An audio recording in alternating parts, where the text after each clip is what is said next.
Pornhub just released their analytics of the year, where they tell you everything about their site. But the reality is, when they tell you like the big keywords, they don't have teen in there. They don't have stepsister in there. They ignore a lot of the I want to see young girls. They alleviate a lot of the incest related videos. They don't admit that stuff. So are you saying they changed the stats to show more? Absolutely. Oh, interesting. And the thing is, they can stand behind the idea that, no, we don't have incest videos. Because if you go type the word incest, you can't search for it. But you can search for stepbrother or uncle or mommy. And while all of the videos, yes, it's what we call faux-cest, because it's not real incest, incest-related videos are the number one, and they've been the number one for years.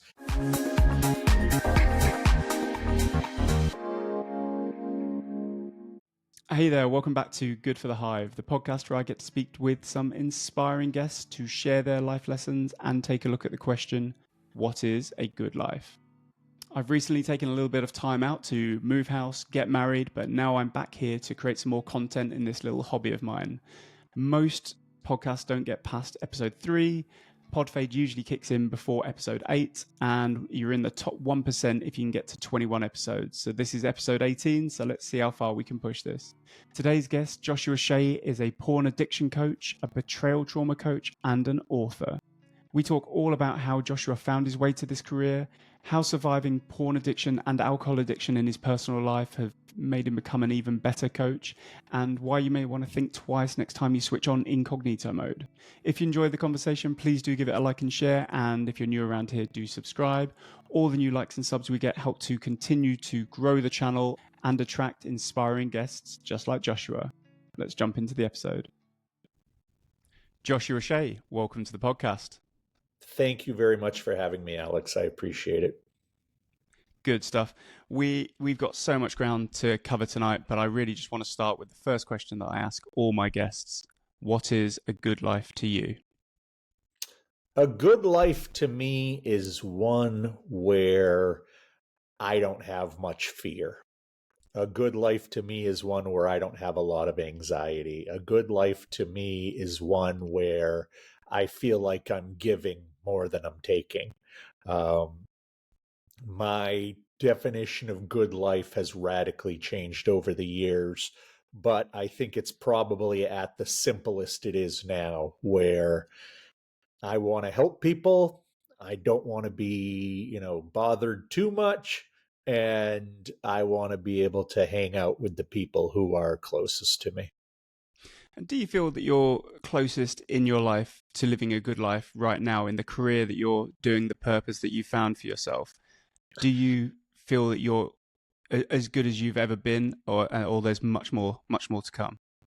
I don't really think about the future too much, because I've learned along the way, when you make too many plans, that's wasted time, because life will always throw curveballs at you.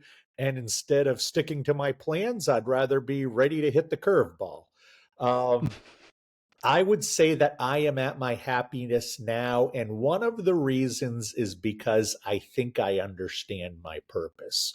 I had so many different things go on in my life that led to this point, whether it was my addiction, or whether it was all those years as a journalist, or those years learning to run a business. I didn't know where everything was leading, but now that I have my own coaching business helping pornography addicts, so much of my life makes sense. So much of my story makes sense to me, that I was gathering skills, I was gathering experience, and now and I don't want to say first time in my life, but for the first stretch of 3 or 4 years in my life, I'm pretty darn content. It's just so nice to hear. You can go through so many phases of your life, and then they all amount to one purpose that, let's face it, you would not have predicted 20 years ago, 15 years ago. It just wouldn't have been on your radar. I didn't even know it was a job a year ago. Well, and the thing was, I don't think it was 15 years ago when I could have used it, um, and would have loved to have somebody like me come along. But you're absolutely right in that it is nice to see there kind of was a grand plan. I don't know, I don't have a lot of hardcore definitions of God or a higher power. I don't, I tend to have a more scientific mind, but to see the story of my life, it feels like someone was pulling strings and bringing me to this point. Mm. And it's better than it ever has been. Even though 20 years ago, if you told me what I was doing today, I probably would have called myself some kind of slur and said, what the hell does that guy become? How the heck does that happen? But back then, I was a sick person with priorities that weren't in line with what my values are today. Um, and I can look back and see that person and see why they might not understand why I'm doing what I do today. But this feels like a calling. And I've Mm. never felt like that in any other professional situation I've been in. So you're in the unique, I see it as unique, maybe it's not unique, the unique position that you were a porn addict and at For equal 24 times years. for 24 years and also an alcoholic. You had an 22 alcohol years. addiction as well. We'll go back to my initial thought, and you say that you've been a porn addict from the age of 12. I think I've read. Yeah. Now, speaking from personal experience, aren't all 12-year-old boys porn addicts? No, because they don't meet the number of symptoms to be an addict. Uh, Addict, addiction, they're just labels, they're just words. Hmm. They are used to diagnose, they are used to treat. Um, but most 12-year-old boys, they might be naked girl fiends, but Hmm. they don't have the brain disease of addiction. That I mean, if they started at 9 or 10 years old, they could be a 12-year-old addict. Hmm. But it does take a little while for the chemistry in the brain to degrade to a point that you are an addict.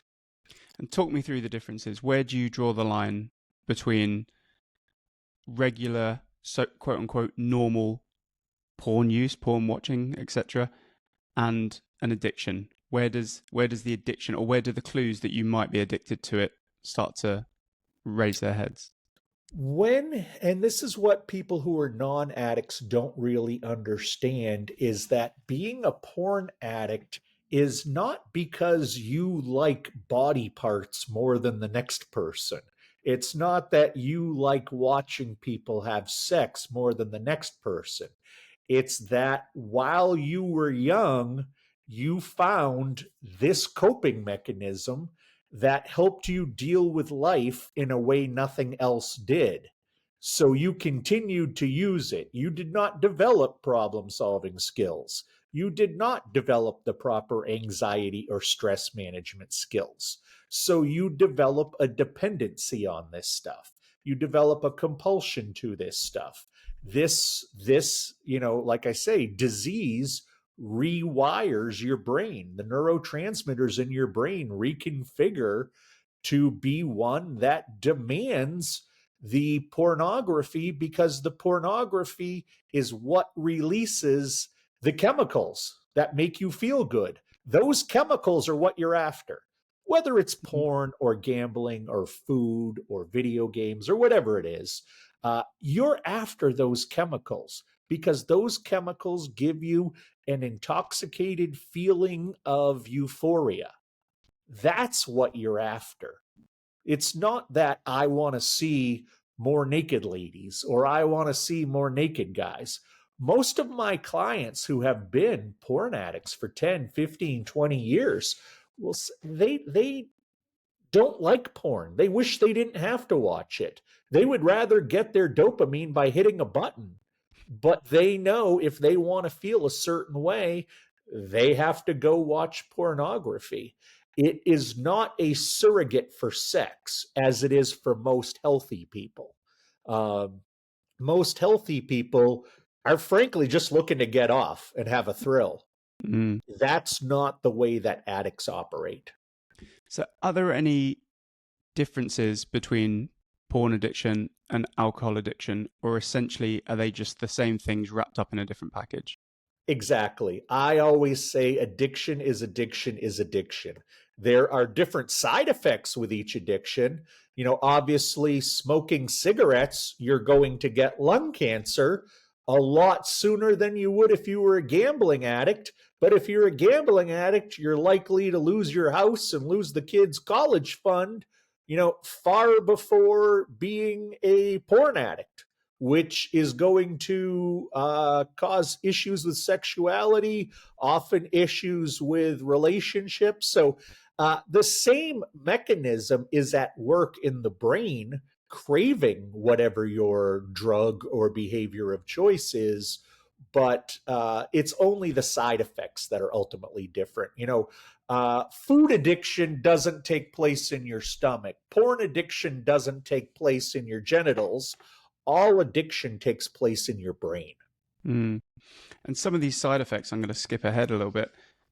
I saw on your TikTok as I was doing some more research. So 40% of porn addicts are likely to lose their spouse. 58% of porn addicts suffer severe financial losses. And 27 to 40% of porn addicts look to lose their job or their career over this. Mm-hmm. So you've And got... while it wasn't directly my porn, it probably had more to do with the alcohol. It had to do with both, that I lost my job. And even though I owned 1/3 of the company, I lost my job. And obviously, I wasn't making money for a while after that. When I went to rehab, I went to rehab first for alcohol, then for the porn addiction. I spent my life savings. That was, 40,000 American dollars I spent going to those two places. So I ruined my life savings. So, absolutely, these are very common things that happen with addicts. What is the most devastating result of being a porn addict? Is it the relationship breakdown with the partner? Is it... I mean, I've heard you talk about the physical damage that people can do to themselves with this Yeah. addiction. Talk to me a little bit about that, because I had no idea that this was a thing. Yeah, there are people who will masturbate themselves to the point of causing burns, of causing, friction burns, of giving themselves UTIs. And it often happens more with women than with men, that there are these issues. Mainly because of masturbation.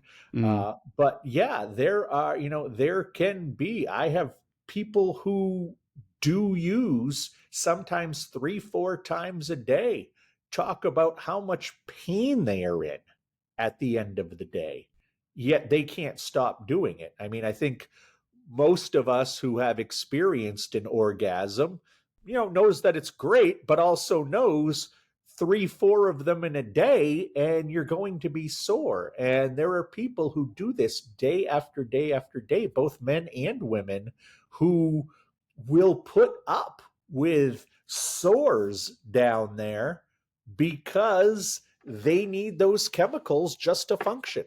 mm.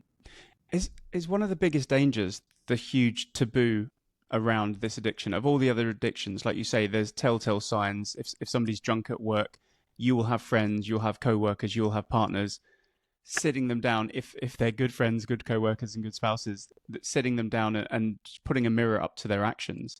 When it's this sort of thing, especially if you're single and you've got no one to account to, one, it can go under the radar, but two, the taboo around it. I mean, if we call them GPs over here, doctors in America, if they're seeing this, are they trained to what to do next, how to get this person the help they need? A lot of them are not. Yeah, And it makes sense. we are in the process of getting there, but your typical doctor that you go to when you have the flu, that when you have, a pain somewhere, these doctors, for the most part, don't know anything about this at this point. They just haven't studied up on it. What you have here in America is a designation, certified sex addiction therapist, CSAT, but only about half of the states in America recognize that as an actual license. I have been going to my therapist since I got clean almost 11 years ago. And she just has a typical therapist designation because where I live, there is no certified sex addiction therapist. It's not a thing. So we are still very, very behind. For instance, a lot of people, when pornography causes a problem in their relationship, they'll go to a relationship therapist, they'll go to a marriage counselor, and there is not a relationship therapist or marriage counselor out there that has ever helped an addiction. They can help with, here's how you communicate with your spouse, here's how you balance your budget, here's how you get on the same page with parenting. But they don't, I have heard many, many betrayed spouses, usually betrayed women, who go to marriage counseling with their porn addict husband, and the counselor just says, well, you should be having more sex. And that is the last thing that should be happening at that point. So we are still very much in the dark about this, not just America, but worldwide. When it comes to your approach, your typical, do you have a typical scenario with someone approaches you, someone reaches out for counseling, you listen to the context. Do you have a framework that you will work through with them 9 times out of 10, or is it literally every single case is so unique and it requires different things of you? The first 3 to 4 meetings we have tend to follow a template. And Mm, then at that point, we've got so much information that we can go off and be very individualized. But the first session that we have, it's just I don't want to say lighthearted because it's not, but it's a very on the surface conversation about use, about how you were introduced to pornography, just a basic structure of your family, basic understanding of the relationships you've had sexually or emotionally intimate in your lives. Sometimes we're able to figure out quickly what's going on. Sometimes people come to me, they're using 3 times a day. Sometimes people come to me, they haven't used in 6 months. So we're at a different place where we have to move forward. But generally, it's the first 3, 4 sessions is really data collecting. mm, You've got to almost be like a detective when it comes to figuring out. The big question is, why did this person become a porn addict? And how did this person become the person that they are today? mm. And if you can answer those 2 questions, which take quite a while, if you can answer those 2 questions, usually you can guide somebody to sobriety. And you call it sobriety with this as well. Yeah, Yeah. absolutely. Because you are no longer under the influence or under the magnetic pull of this material. Mm.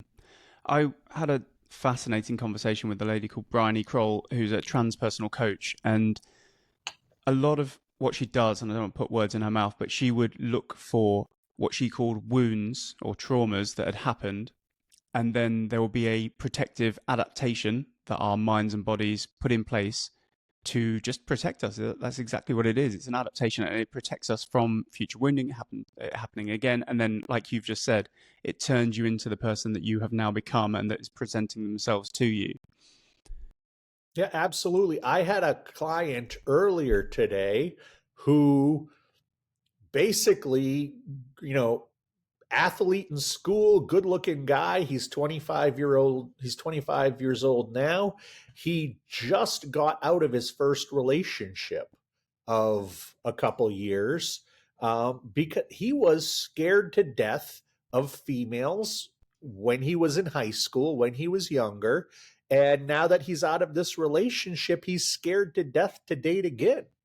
Mm. Now, what does the pornography have to do with that? He used the pornography to escape that reality. He used the pornography as a way to go to a fantasy world where he could control women. When you're sitting in front of the computer, the women and the men are going to do whatever you want them to do. They're not going to tell you you're not good enough. They're not going to tell you you're late to work or you got a bad grade on a test. When you sit there in front of pornography, those people are there to comply to whatever you want. And because of just the vast amount of context or content out there, we're talking hundreds and hundreds of years of content out there at this point. You can see whatever you want. So Mm. when you're sitting there in front of your device using pornography, there's a great sense of power and control. And that's usually what I look for first in my clients. Did they grow up not feeling like they had a sense of control in their life? Did they grow up not feeling like they had power? Because when you are 12, 13, 14, and suddenly you're the master of the sexual universe, it can be very, very intoxicating. And then you add the you add the chemicals on top of that start kicking in, that act like a drug basically in your system, that get you pretty much intoxicated. And suddenly, why do I have to develop problem solving skills? Why do I have to develop anxiety management skills or stress management skills when I can just sit down and use this stuff and it allows me to escape and it allows me to feel like I'm in control? That is probably 75% of the clients I see. They are focused largely in that area in why they became an addict. And I'm really curious, as a coach, as a therapist, once you identify one theme or maybe it was one single event that happened to them, once you identify that, is that 75% of the job done? Is that just literally you've just scratched the surface now, and then you have to delve into talking therapy to talk this out and help them Absolutely. understand? What does that Absolutely. what does that look like, and what's the transition once you've managed to do your detective work and you're like, right, we've pinpointed where your sense of inadequacy comes from, where your sense of not being in control comes from. We've actually managed to pinpoint it together. What is the next step, and will the person feel a sense of like weight off their shoulders just by acknowledging what has happened in their past and talking it through with you? Well, like this person, he clearly was uncomfortable and fearful of females.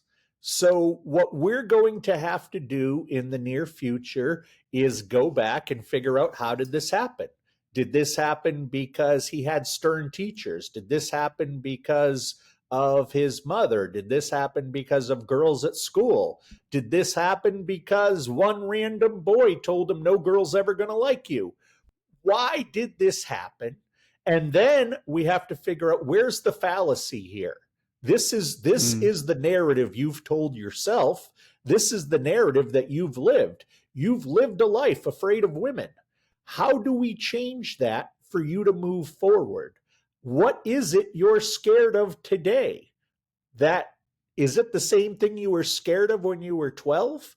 And we have to basically walk through it and get to the point where he can go talk to a woman. He can realize he is not going to be mocked. And if he is mocked, that's their problem, not his. Mm. So just because you identify the problem doesn't mean there isn't still work to do, because really identifying the problem is a lot of the time the starting line. Okay. Have you does it ever happen that you work with someone who it's not just an addiction, there's mental health issues there as well, where it's Oh, just too big a task for you to tackle on your own? there have been a few times where it's too big of a task, and they clearly have other things going on that I am not familiar with, that I do not want to make the situation worse.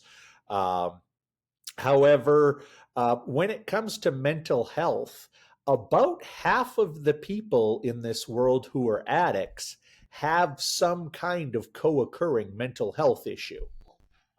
Most, I guess half the people I deal with have ADD, ADHD, bipolar disorder, uh, borderline personality disorder, whatever it may be. About half of addicts have these things. This doesn't mean that people who have these things, half of them are addicts, but of those of us who are addicts, and I myself was diagnosed with bipolar disorder almost 25 years ago. Um, why that happens, what the connection is, science hasn't completely figured that out yet, or even come close to sort of figuring it out yet.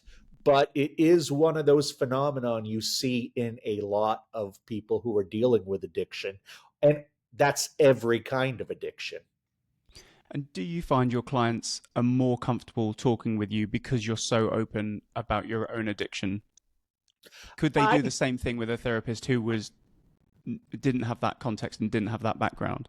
I do hear that from my clients. Many of my clients have tried traditional therapy first, have tried traditional counseling first. And the two things that I hear are either that this person sat there and nodded at me and I could tell they had no idea what I was talking about, or they did not talk to me in a way that I needed to be talked to. Um, I can be very blunt. I can ask questions that a licensed therapist, they have a lot more handcuffs to wear. They have a lot more rules to follow than I have to. That's one Mhm. of the reasons I did not continue my education to become a therapist, because it would be being handcuffed. And I could only be a therapist here in my home state. If I was helping people on telehealth over Zoom, which is 100% of what I do, I wouldn't be able to call myself a therapist legally in the US. I would have to be a coach. So, Mhm. most of the time, people seem to like me because I can relate to the addiction. I also successfully went through recovery, but I also know more about this than most people. When it comes to the research, I've written 4 books. I was a journalist, so I am a research geek. I know just as much, if not more, about this disease than most people who are therapists. I have actually been into some therapists' offices to train their practitioners about pornography addiction because I understand it so much. And like I said, I can be a little bit more blunt, a little bit more in your face if I need to be. And some people need to be talked to in a certain way and appreciate it. So it allows me a lot more ability to be kind of free form and kind of improvisational with what I do, where I don't have to follow the strictest of paths or the strictest of templates. Um, I like that Mm. freedom, and it seems to resonate with a certain kind of client that they need that kind of freedom in their recovery. Mm. And before we go across to the betrayal trauma aspect of your role, finally, what for you is a healthy relationship with pornography? What is the end goal? If you're an addict, is sobriety the only result that you would advocate as a success, or is there a If, healthy if you're an relationship that could addict, come out? if you're an addict, yes, Really? because your body is wired to crave these chemicals and to get a high from these chemicals. Um, and it's through the mechanism of pornography that you get the job done. It could just as easily be another addiction. We could be doing this interview about gambling addiction, and not a lot of the answers would change. Mm. It's just that happens to be the mechanism by which you get these chemicals. And that's largely how I treat it. I don't talk about a lot of content in the pornography with my clients because it's not about that. It's about the brain reaction. Now, in healthy people, in the 80 to 85% of people who are not porn addicts but use pornography, I have never read anything that reaches the conclusion that it's healthy, Mm. but it can be not unhealthy. And that's a little bit of a designation where, like somebody who gets a beer, one beer is not unhealthy. It's not healthy, but nothing bad is going to happen to you. Mm. Most people who use pornography, they are using it as a surrogate for sexual behavior, and they're not addicted, and it doesn't cause any real harm. But if you are an addict, much like if you're an addict of just about anything, your goal is abstinence. And that doesn't mean you don't have sex. That doesn't mean you don't date. That doesn't mean you don't find people attractive. It just means that you don't use pornographic material to try to get that chemical reaction. Mm. So the other aspect of what you do, talk to me about betrayal trauma and how this built itself into the coaching that you do. Well, it was interesting. I wrote my first book, 2018, I believe it came out. And it was basically talked about my last 5 years of addiction. It also talked about the beginning of my recovery. And I figured I'd get some emails from some addicts. What I didn't expect was that I would get a ton of emails from addicts' wives, addicts' girlfriends, saying, "Hey, you fixed yourself," which was not exactly true, but "you fixed yourself. How do I fix my husband? How do I fix my boyfriend?" And I started to talk to a couple therapists, a couple practitioners I know, and they introduced me to the term betrayal trauma. So I started talking to many of these ladies because it is women 95% of the time who experience it.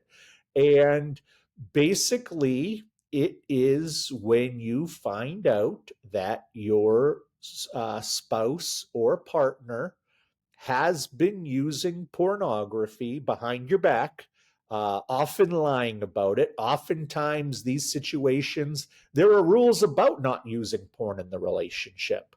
And then when the partner discovers, and sometimes this doesn't happen for 10 years or 20 years, when the partner discovers that this partner, their husband, their boyfriend, has been using pornography all this time, it absolutely floors them. It absolutely changes their paradigm because they never thought that was the reality. And now they have to kind of reconfigure their reality, and it leaves them feeling very vulnerable and very non-trusting Mm. after discovering this. So is the impact the sexual nature of the addiction, or is it the addiction that they had no idea was going on with this person? Like, how would that Uh, be at, different? fir- Is there at a first, betrayal trauma? at Sorry. first, it's the sexual.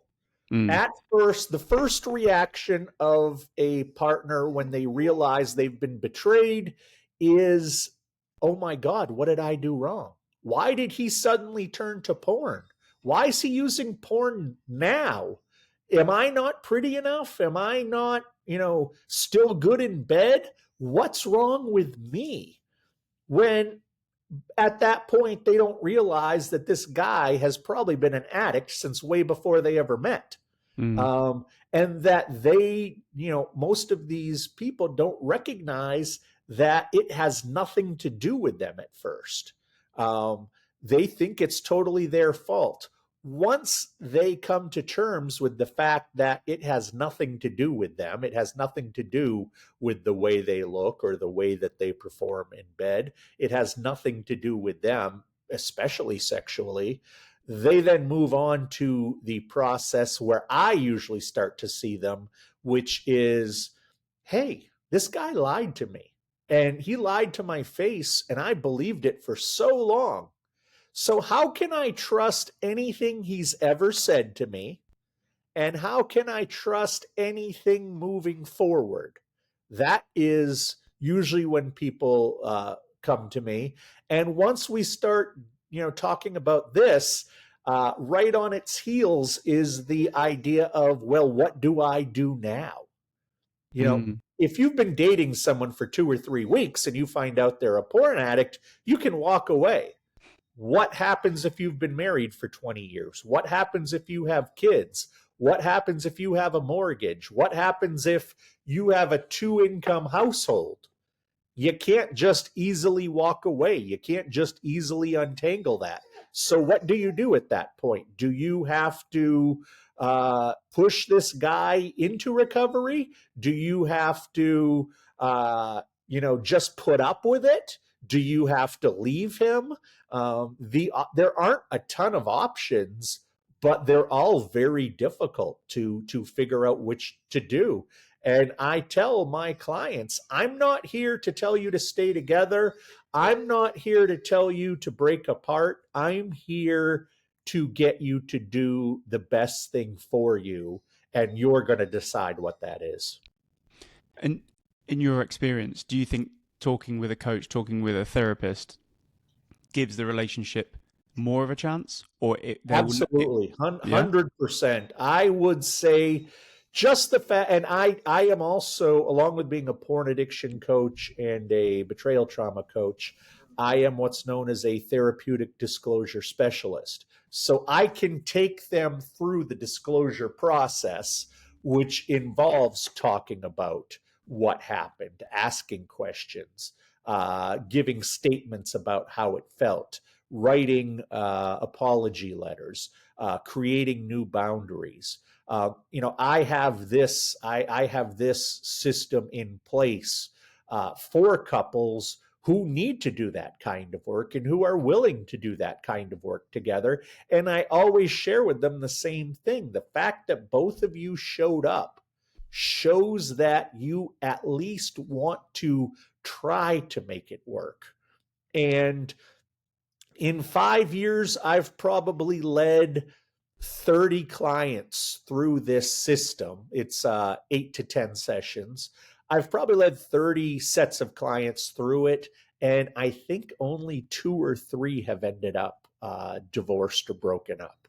Mm. Uh, I don't know if that's high. I don't know if that's low, but I usually go into these things with a sense of optimism because both people showed up.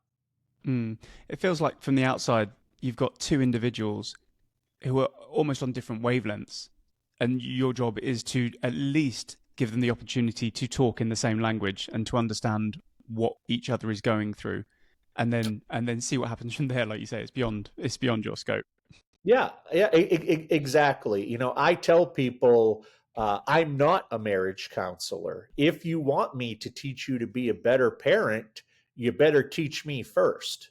If you want to teach me, if you want me to show you how to balance your budget at home and how to run your finances, because finances are actually the number one reason people get divorced in the US. It isn't cheating. It isn't, sexual related.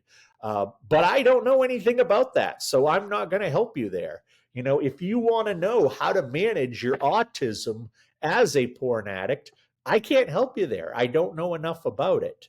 I try to stay in my lane. I try to stay in my expertise because ultimately I don't want to hurt anybody.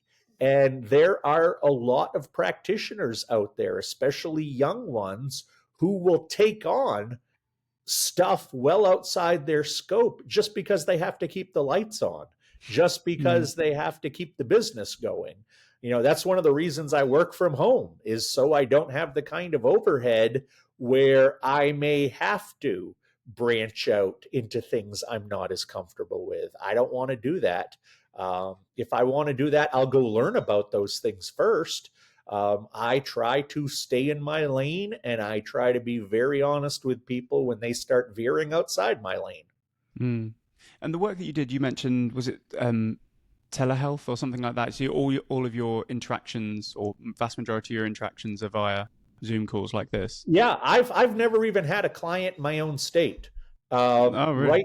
Right now, I have clients over 8 time zones in this world. I see people in Europe. I see people in Australia. I see people in Asia. I see people in Africa. I see people in South America. I guess short of Antarctica, I see people in just about every continent. Um, and I wouldn't be able to do that if it wasn't for Zoom and if it wasn't for telehealth. I'm sure if you look hard enough, you'll be able to find penguin porn out there somewhere. You know what? I don't even think you'd have to look very far. And with that, just as you've mentioned the different time zones, have you noticed cultural impacts that differ from, we'll call it time zones, to Asia, to Europe, to the States? The relationship with porn, or is it literally just the same thing? It's the same chemicals, it's the same humans. They're just searching for Um, something else. They find it harder to reach out to you because porn addiction is just not talked about.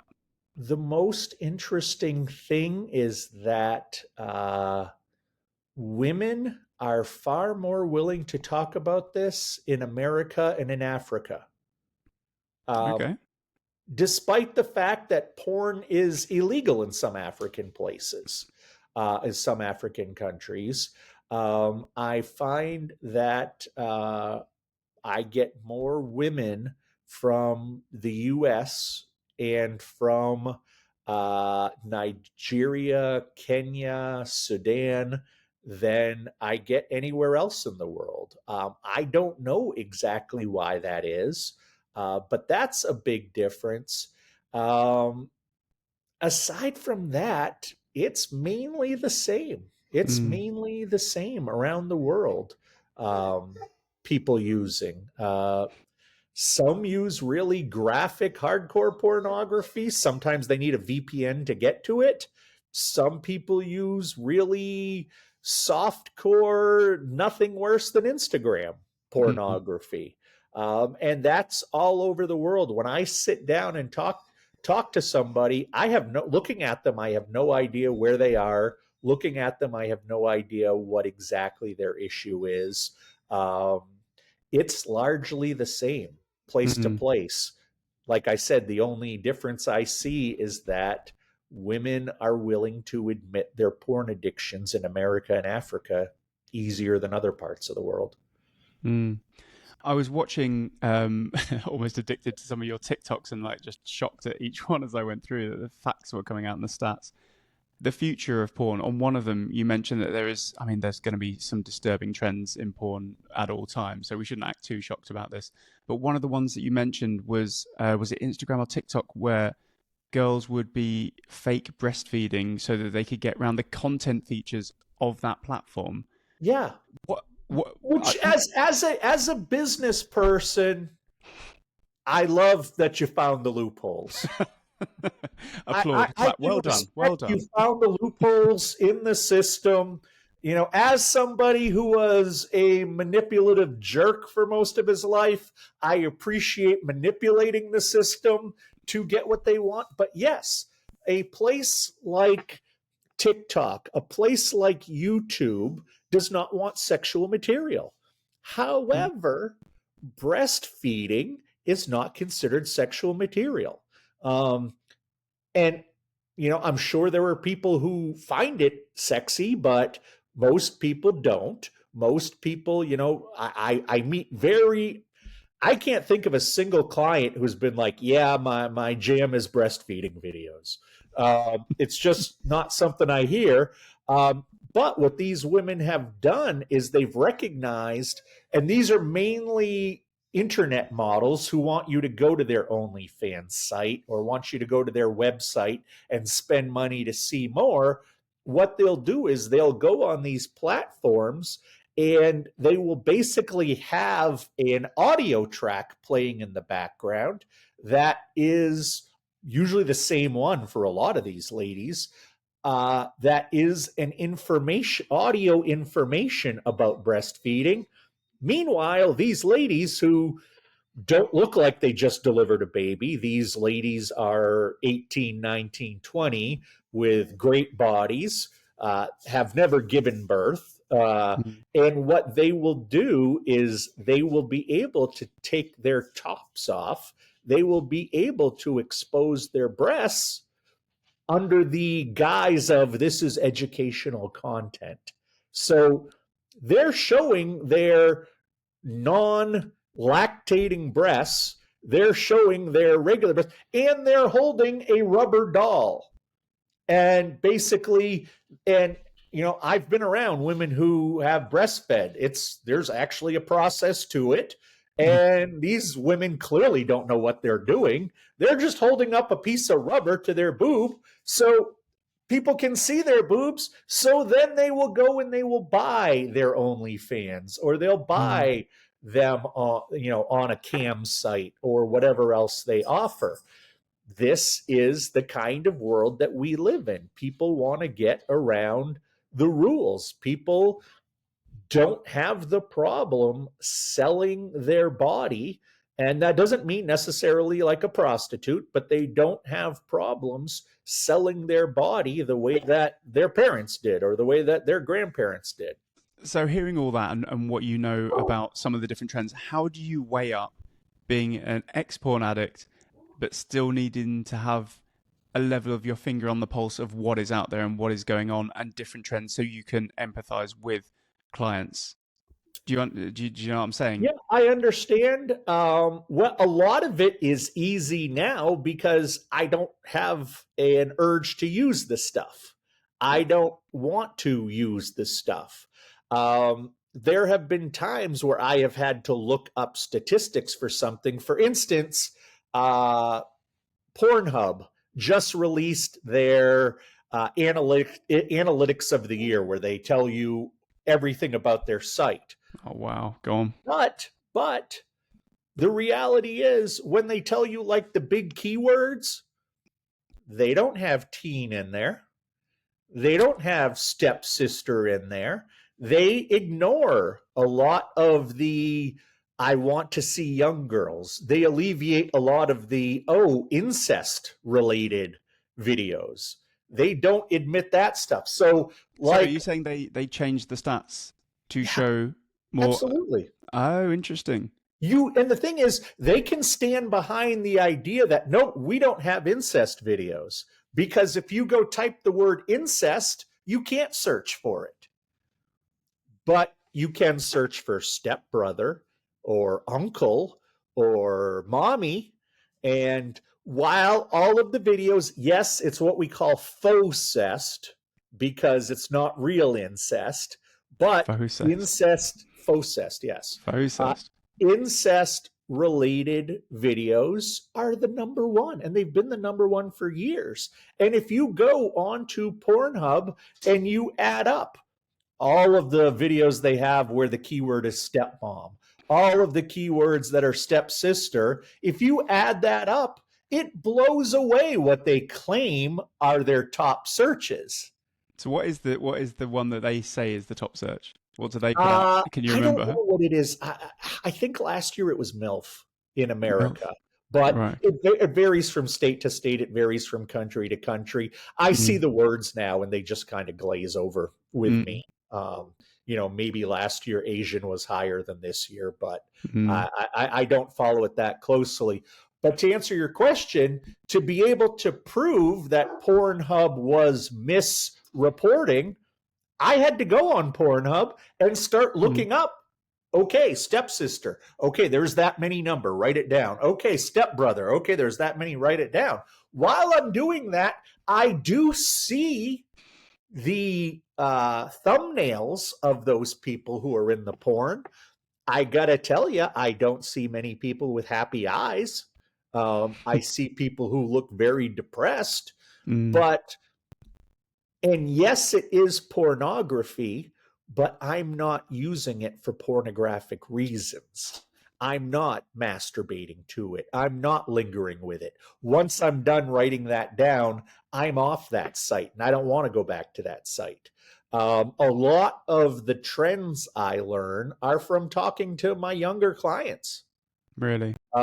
Yeah, and looking at TikTok and looking at reading reports and uh, it's having my ear to the ground. What's going on now? When I quit porn, they had just started with campsites. There was no TikTok. Instagram had just started. There was no OnlyFans. So there have been a ton of different uh, uh, advances, I guess Mm, would be the word, although that mm. sounds too positive. There's been a ton of advances in the pornography world that I never even took part in. So That's what. when people tell me, yeah, I get triggered looking at TikTok, that's not going to happen for me because there was no TikTok back when I was an addict. And there's like an amalgamation of an addiction to porn, but then our phones and our tech are also quite addictive. And if Oh, you've got these absolutely. two worlds combining, that's powerful stuff. One of, I guess it would be demonstrations that for people who don't understand addiction to porn or don't understand addiction in general, one of the things I tell them to do is to take their phone and to turn up all of the notifications, every buzz, beep, every chime, every vibration, turn them all up maximum. And then take a couple of post-it notes or a piece of paper and just tape it to the front of your phone. Then put your phone down next to you. And you can't look at the screen when you hear something. When Hmm. you hear that beep, when you hear that buzz, when you hear that chime, when the phone vibrates, you can't look at it. You can't pick up the paper and look at what's underneath. Hmm. Most people who try this only last about 4 or 5 notifications, and then they need to see what's on their phone because they rationalize it's life or death, or they last about an hour and then need to go see what it is because our phones, not to the extent of pornography or drugs or alcohol or this kind of stuff, but our phones are little dopamine centers. Mm. You know, let's be honest. Not every text you're getting, not every time somebody likes your photo on Instagram, these are not life or death situations. When I was a kid and we didn't have smartphones, uh, the phone on the wall would ring. And if somebody died and nobody was home, they would just have to call back later. And we got along on Earth just fine without having these little computers in our pocket. Um, and I think that people place a much bigger emphasis on them than they need because it's a little attention machine. Mm. Do you think It's a we're like, little attention machine that they get a dopamine hit off of. And that's how they can understand addiction very well, is when you show them they're addicted to their phone, because almost everybody is. mm. Addiction wise, do you think we're a lucky generation? Because we've both been through a stage where you didn't have a smartphone in your pocket your entire life. You had to wait for things. Like you said on one of your TikToks, 25 years ago, the internet was incredibly slow if it worked at all. There was no porn on the internet. It was magazines, it was videos, it was other sources, and we had to wait for things. We had to wait. The next generation, they don't have to wait for anything, do they? No, no, and in some ways it's good, in some ways it's bad. Um, as far as traveling goes, the internet has done so much for us Mm, with GPS, with maps, with software to book hotels and airlines. It's so much better than when we were young. Now we have unending access to adult sexual material. Is that going to be healthy? No, but hopefully we can manage it because we have all these other things that are unhealthy out there that we regulated over time, that we learn to manage over time. And I think over time we probably will. But the reality is, the human brain does not evolve as fast as technology. And with technology, some things will be great and some things will be horrible. It depends whose hands you put it in. And I remember the first time we spoke, you said that you're not concerned about your job security because the way porn is going, the way access to porn is going, there's just going to be people, younger people, getting it earlier, and then, like you say, if it's a percentage of people that are naturally inclined, then that percentage are getting much more access, much more exposure to these things. It's not going to go away, and it can go into arguably dangerous territories when we're putting into 8, 9-year-old kids' hands the ability to, I think in one of your TikToks, if you can put man woman sex, then you're potentially going to end up on a porn site and you're going to get exposed to that at an age that it's really, really tricky for parents to watch. Absolutely. And we also can't forget that the pornography industry, when it was magazines for the most part, when it was adult theaters or videotapes for the most part, they catered to the straight white male. Mm. Because in the 60s, 70s, 80s, first part of the 90s, that's the audience you could count on because it costs so much more to make and distribute porn. You had to have actors, you had to have a film crew, you had to have somebody process the film, you had to distribute the film. Now, literally, you and your girlfriend can have a porno movie up in the next 3 hours making money for you. And what we've seen is that allows so much more access. The type of people who would not go into an adult theater, the type of people who would not be caught dead renting an adult film or buying an adult magazine because they're in public, now can access pornography privately.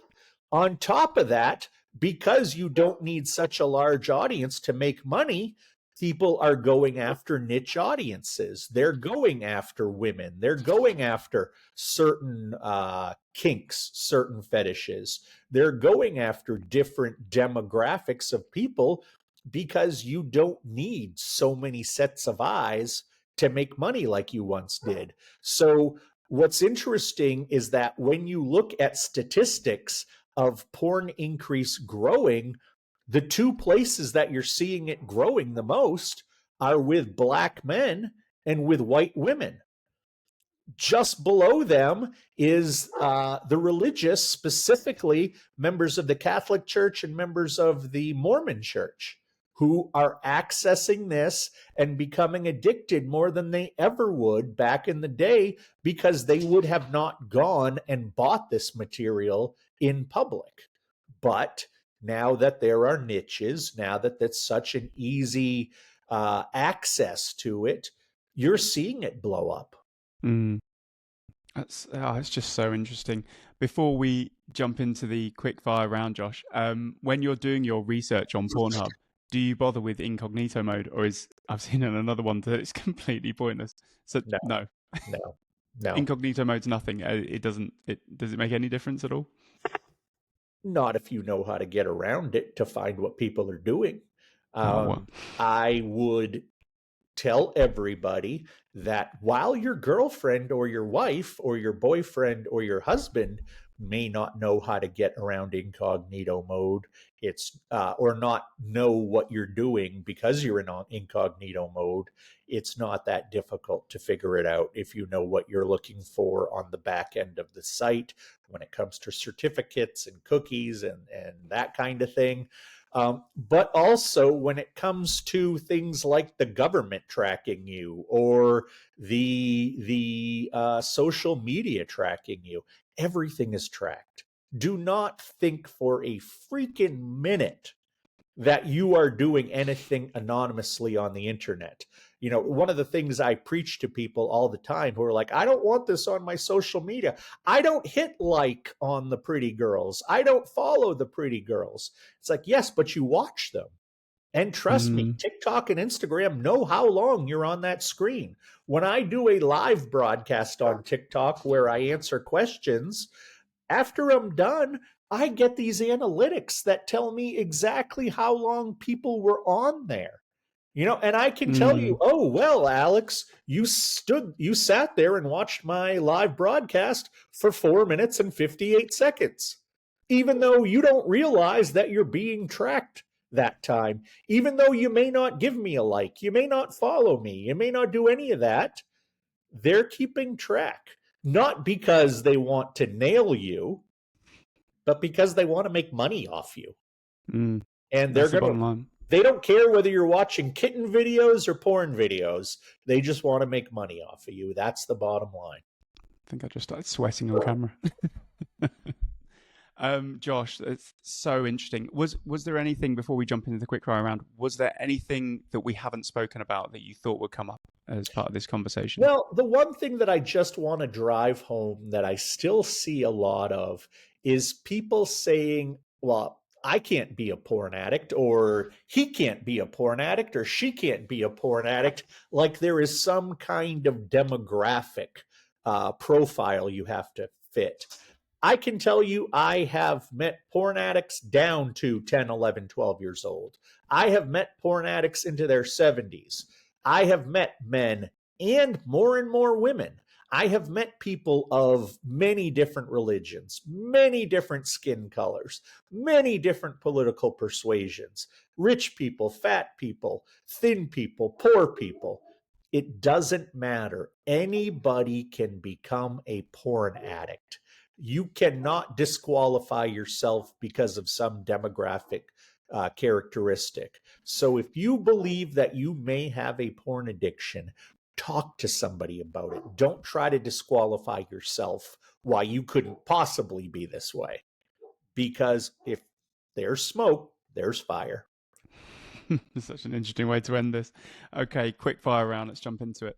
And we'll go back to the theme. I always wanted this theme of your episode to be facing addictions, because just because it's a taboo addiction, it's still an addiction. And like you say, that's what you're hammering home here. And how to live a good life whilst facing your addictions. Because like you say, no one is immune. No one is immune. Doesn't matter who you are, but you can still live a good life and you can still face your addictions. So jumping back with the theme of living a good life, what book would you give to someone if you wanted them to live a good life? If I wanted them to live a good life, I would give the book Don't Sweat the Small Stuff, and It's All Small Stuff. You're That not the first person to suggest that one. that book Yeah. helped me a lot, or even before I got into recovery. That book just helped me learn some gratitude and learn to not take myself so seriously. Just little things like if someone cuts you off in traffic, how do you know that they're not rushing to the hospital because their mom just got hit by a bus? If that's happening, well, then good God, man, speed past me. And if I have a lot of work to do and I don't feel like I have enough time, maybe I could wake up an hour earlier in the morning and get my me time, get my time done. So it just has so many amazing tips and techniques of just basically, chill out. It's not that important. It's like I said with the phone. You're going to get probably 3 life and death phone calls in your life. Odds are of it happening today is not strong. And, it's about perspective. What was the biggest light bulb moment that you've had where you learned something really important about yourself? When I finally figured out how to not care what people think about me. And that was not a matter of figuring out that the people who are mean to me are to be ignored. That was when I figured out the people who gush over me can be ignored. Just because I like it doesn't make it any more right. I found that most people who are nasty to me, most people who disagree with me, most people who don't like me are not coming from a factual place, are not coming from a logical place. If you tell me that you don't like me because of something I did 10 years ago and you've got the facts incorrect, how can I take you very seriously for disliking me? I can't. But what that made me recognize, and when I go back to my life, prior to recovery, I was a local politician. I was a publisher of several magazines. I was the creator of a film festival. Locally, a lot of people kissed my butt 13, 14 years ago. And I loved it. I thrived on it. It made my ego feel great. It made me feel loved. It made me feel important.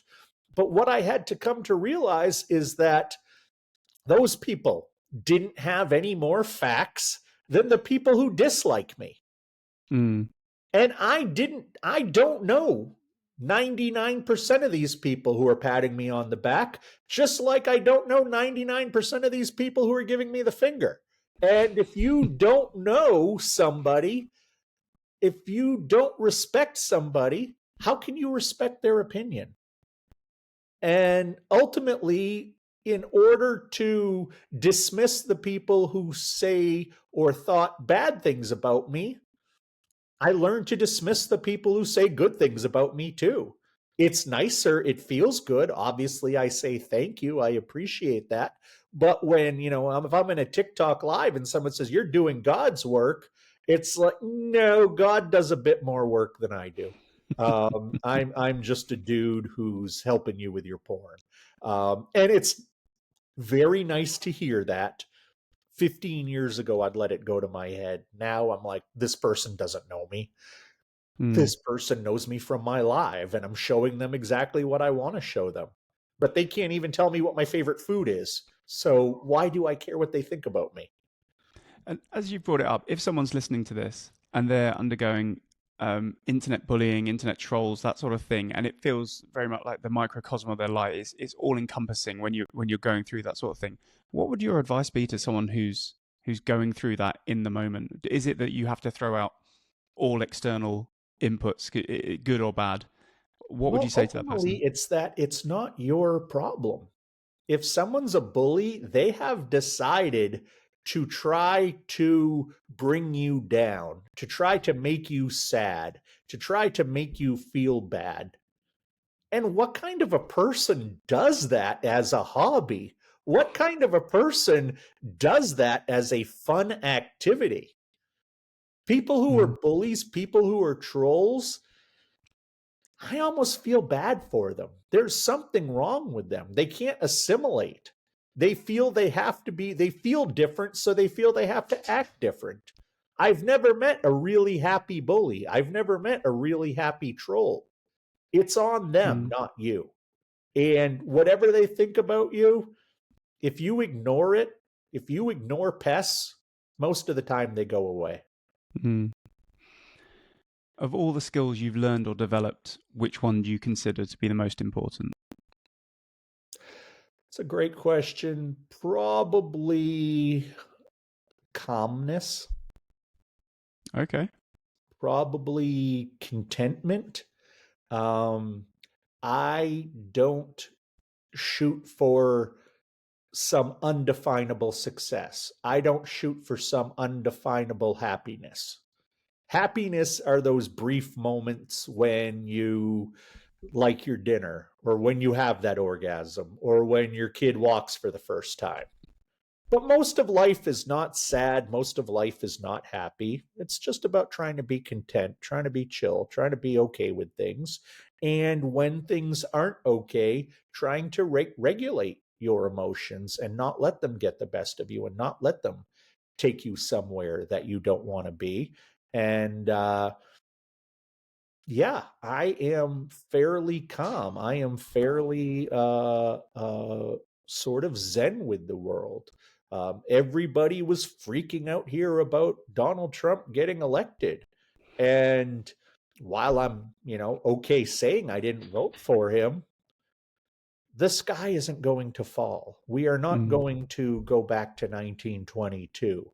Whatever happens, happens, but I can't control any of it, so why let it take up real estate in my head? Like it. Control what I can control and try to be cool with the rest. Love that. What's been your best mistake? Coming on this show. No.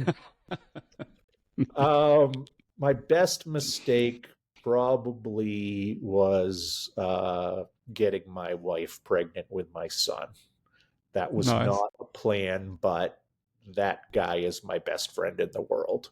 And I couldn't imagine my life without my son. So while he wasn't planned, and I don't love the word mistake, it was a happy accident.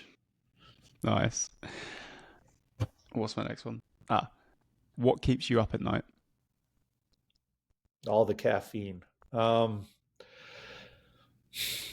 Mentally, what plays with your mind? Where you're chill, you're zen, but what can But still get beyond your barriers? honestly, finances, because I make only about half the money I made 10 years ago. Hmm. While I was doing much more soulless things, and while I feel so much better about myself, I feel so much better about my professional endeavors and in helping people. The electric company doesn't care how many people I helped this month. They just want their money.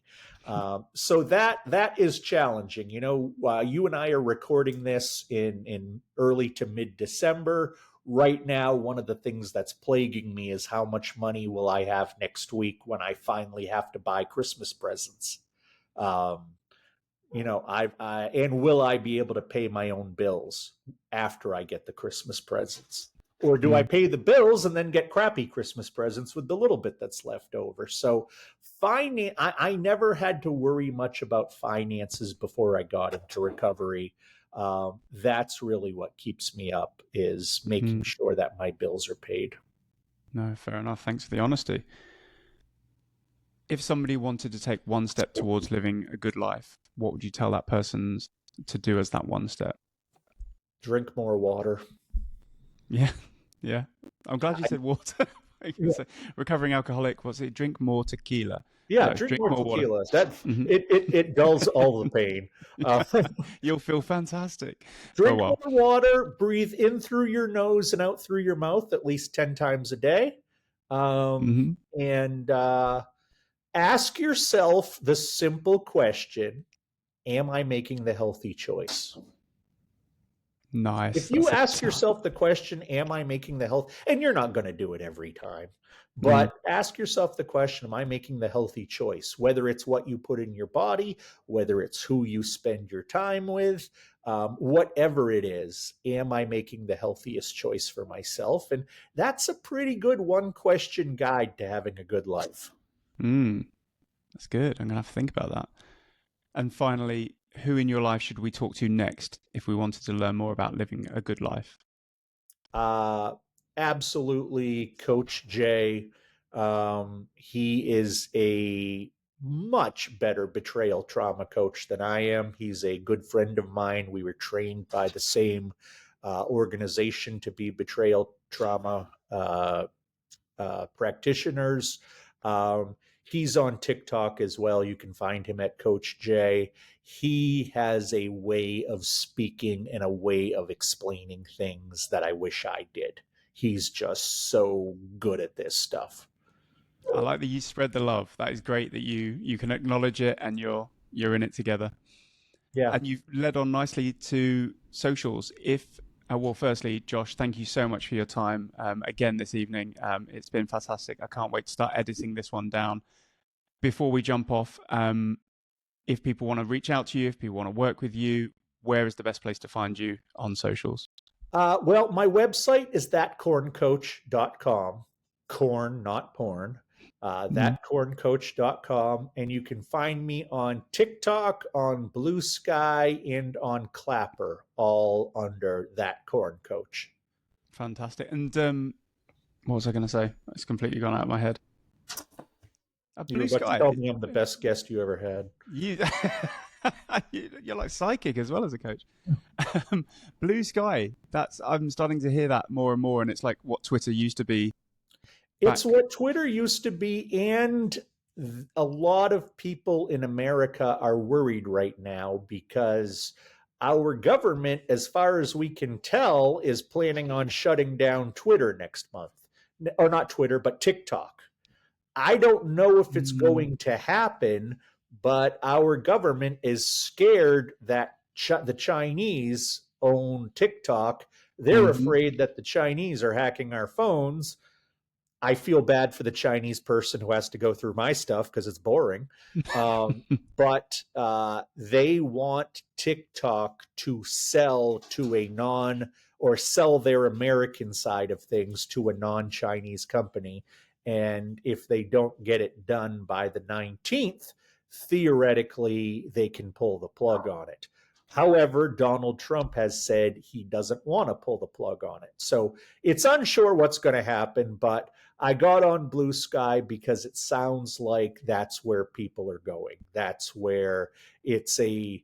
I saw a meme on Blue Sky yesterday where it says, "On Blue Sky, we don't debate trolls, we just ban them." And it seems to be more of an attitude of, don't screw around on here. Of course, people like me will go on there and turn it into marketing and turn it into commerce. But right now, I like it. Right? It reminds me of Twitter 20 years ago. Okay, interesting. And I promised my friend when I said I'd be speaking with you before we sign off, he started talking to me about drones in New Jersey. What is That is going a on with that? weird ass story that I've been following myself, where anywhere between 20 and 50 large drones, not like the kind you go buy at the toy store or the hobby store, but Mm. like industrial size drones have been showing up for about 2 weeks in southern New York and northern New Jersey. I guess they've been spotted a little bit in Pennsylvania too. And at first, the military and the government was like, yeah, don't worry about it. No big deal. Now they're starting to be like, we have no idea who's doing this. We have no idea why this is happening. I read something this morning that one person in Washington believes that there is an Iranian ship off the coast and they are sending the drones in. But yeah, right now drones are showing up all over northern New Jersey, and nobody, like I said, large industrial drones, and no one knows why. Absolutely bizarre. He told me this, and I was like, "What are you talking about?" And he started talking more and more. I was like, "What Oh, it's the?" on TikTok. It's all over Yeah, TikTok, and yeah, it's yeah. it's it's pretty crazy. Fair enough. Josh, thank you so much for coming on the podcast. It's been an absolute pleasure. Thank you for having me, Alex. I appreciate it. Thanks for watching all the way to the end. Just before you jump off, please do give it a like and share, and we'll see you in the next one. Cheers.